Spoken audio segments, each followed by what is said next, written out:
Alright, this is one of those rare occasions where I feel compelled to share my situation. Normally, I handle these things privately, but this particular issue has grown far too complex to manage alone. Let me start from the beginning. In my household, my husband, Bobby, has an incredibly close relationship with his family, especially his parents. His devotion to them runs so deep that he fulfills their every request without question, regardless of how unreasonable it may seem. This unwavering loyalty has started to become a problem.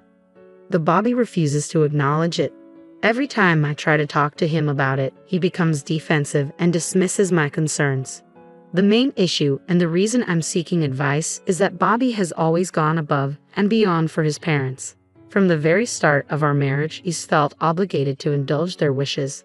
I understand the importance of caring for one's parents. I would do the same if mine lived closer. But there has to be a limit. Unfortunately, Bobby doesn't see it that way. Since we both started earning steady incomes, his parents have often asked us for money. The strange thing is, they aren't struggling financially.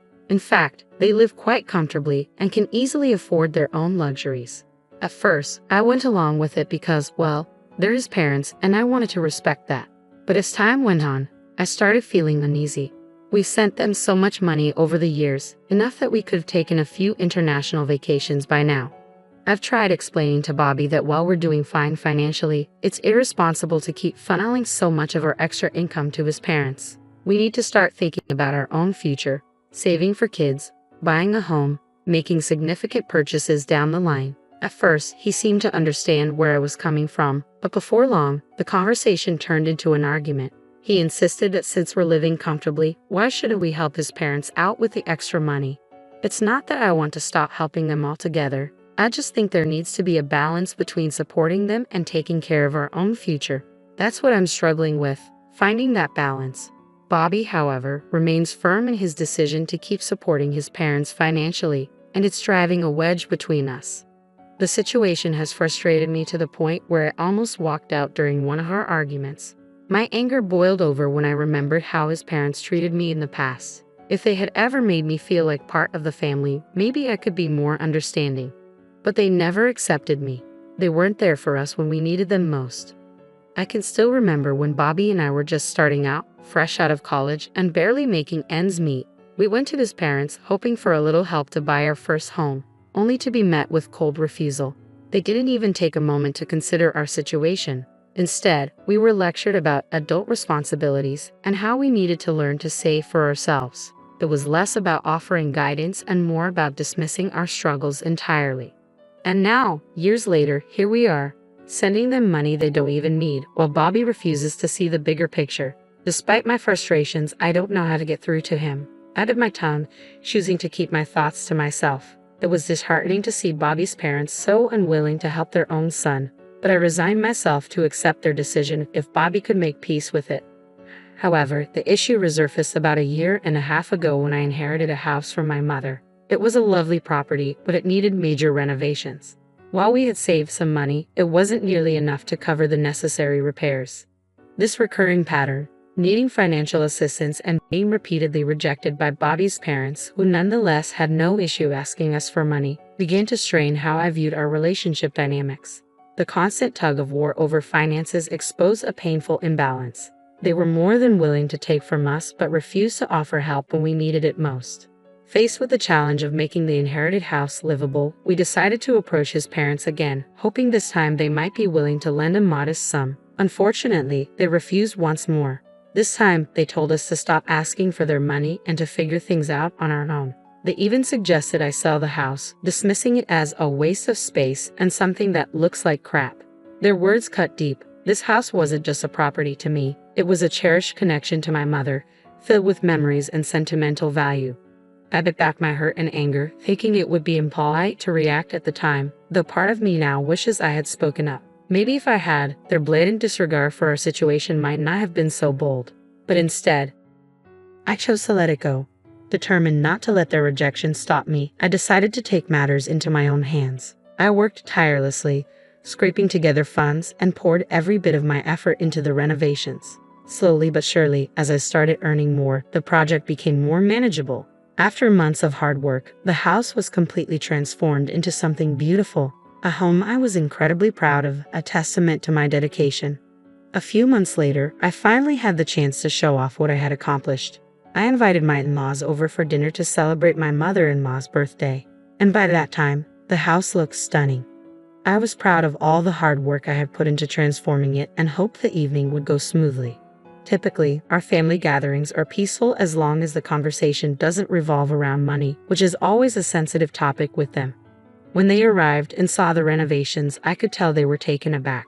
Their eyes widened as soon as they stepped inside, clearly surprised by how much the house had changed. Internally, I felt a small sense of satisfaction, knowing they hadn't expected me to achieve such a dramatic transformation. They complimented the house profusely, which was flattering at first, but soon their praise began to feel overwhelming.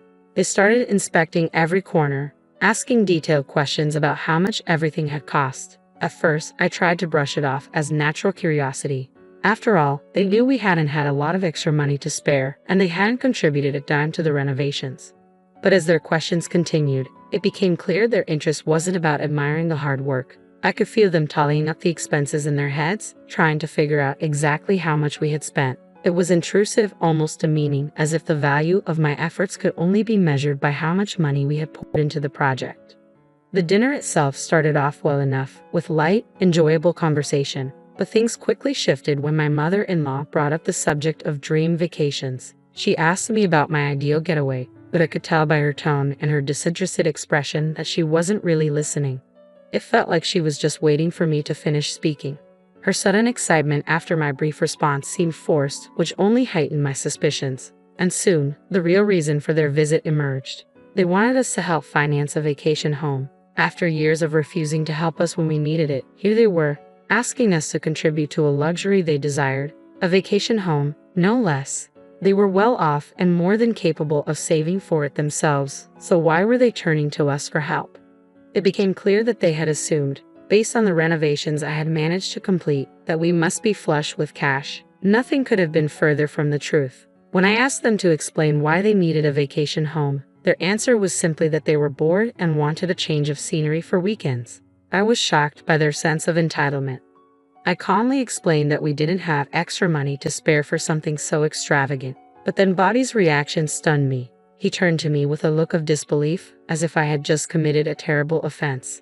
"Spending on my parents' happiness is never a waste," he said coldly, his glare making it clear he didn't share my frustration at their request. I had to be careful with my words, though the situation left me baffled and hurt. Bobby's reaction highlighted a deeper issue in our relationship, our differing priorities and understanding of financial responsibility. Deep down, Bobby knew I was right. A vacation home was hardly a necessity, certainly not a matter of life and death. His father still had a job, and they could easily save up for such a luxury on their own. But instead of doing that, they seemed intent on having us finance their comfort. Then it hit me. Bobby wasn't an only child. He had an older brother, Jack. So why weren't they asking him for the money? When I brought this up, the mood in the room shifted, and I could feel the tension rise. It turned out they didn't want to burden Jack because he wasn't as financially stable, or so they claimed. He had children, they argued, and his expenses were focused on his family. I pointed out that Jack's financial situation wasn't all that different from ours. He earned about the same, but his money went toward his children. I mentioned that Bobby and I planned to start a family soon, and continually supporting his parents could jeopardize our ability to provide for our future kids. Their response was dismissive. Since we didn't have children yet, they argued we should have plenty of funds to spare. What followed was an onslaught of emotional manipulation, though it wasn't directed at me. They knew I wouldn't bend. Instead, they aimed their pleas at Bobby, lamenting their loneliness and boredom now that both of their sons were busy with their own lives. They painted the vacation home as a solution to their isolation, and Bobby, always the dutiful son, swayed by their emotional appeal. I found myself in a delicate situation, trying to navigate these increasingly fraught discussions without letting my in-laws realize they had backed us into a corner. But things took a drastic turn just a week ago. Bobby and I had the worst argument we've ever had. Though it never turned physical, his words cut deep. He told me that the $420,000 he planned to give his parents wasn't just mine to decide on. He claimed he had been considerate in the past by asking for my opinion, but no longer felt obligated to seek my approval. The argument hit its peak when he went ahead and transferred the money to his parents, without any further discussion with me. I only found out when my mother-in-law casually mentioned receiving the funds as if it were no big deal. I was furious, not just about the money, but about the blatant disrespect for our shared decision-making in our marriage. Bobby's secretive actions left me feeling deeply betrayed, sparking a fierce debate over our financial priorities and the respect we owed each other. He knew I opposed his decision, yet he went ahead and donated the entire $420,000 he had saved over the years to his parents, leaving us with nothing. When I confronted him and urged him to retrieve the funds, he dismissed me outright, insisting he would manage his relationship with his parents on his own. Despite my reminders that significant financial decisions should be made together, he wouldn't hear it. Our disagreement seemed to have worn him down. In the heat of our argument, he shockingly threatened me with divorce. He shouted that if I interfered with his choice to support his parents financially, he would leave me. The absurdity of it hit me hard. I had stood by him through every high and low, and now he was willing to abandon our marriage for the sake of his parents' desires over our shared future. I couldn't help but question whether he cared at all about the plans we had made together. Building a life, having children, and finding happiness as a unit. It seemed to me that none of it mattered to him anymore. His focus was solely on fulfilling his parents' wishes while I felt neglected and sidelined. In a moment of anger, he stormed out, slamming the door behind him. A week has passed since that day, and he hasn't come home. Despite my countless texts, calls, and voicemails, he continues to ignore me or leave me hanging. The hurt runs deep. I never imagined something like this could drive Bobby away.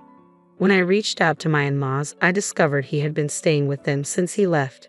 He hasn't returned home even once. I'm overwhelmed with stress and confusion, grappling with the fear that our marriage could be ending over what feels like a trivial disagreement yet is so profound. As the days stretch into more than a week without Bobby, the uncertainty of our future looms heavily over me.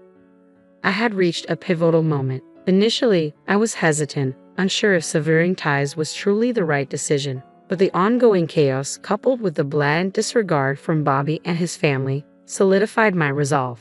If Bobby was threatening divorce, then perhaps that was the inevitable path we were headed toward. So I took the initiative and contacted my lawyer that very morning. During our conversation, my lawyer laid out my options, not only regarding the divorce but also potential legal actions given the circumstances. As we spoke, another stark realization hit me. I no longer wanted to be tied down by the memories within the walls of the house my mother had left me. Once a symbol of her love, the house had become a constant reminder of the tumultuous times with Bobby. Determined to move forward, I made the decision to sell the house. It was entirely in my name, a final gift from my mother, which legally allowed me to sell it without Bobby's consent. The sale turned out to be quite profitable, providing me with the financial security I needed to navigate the legal proceedings ahead. The very next day, after finalizing the divorce papers, I had them sent to Bobby. I knew exactly when he received them because my phone rang almost immediately afterward. It was Bobby, furious, incredulous. He ranted about how absurd I was being, claiming he had been planning to file for divorce anyway. His shock only deepened when he learned about the legal actions I had already initiated. The call was heated, filled with accusations and disbelief, marking a clear turning point in what had become an irreparable rift. Bobby completely lost his temper during the conversation, and as his anger escalated, I realized I couldn't take it any longer. Midway through his tirade, I hung up on him.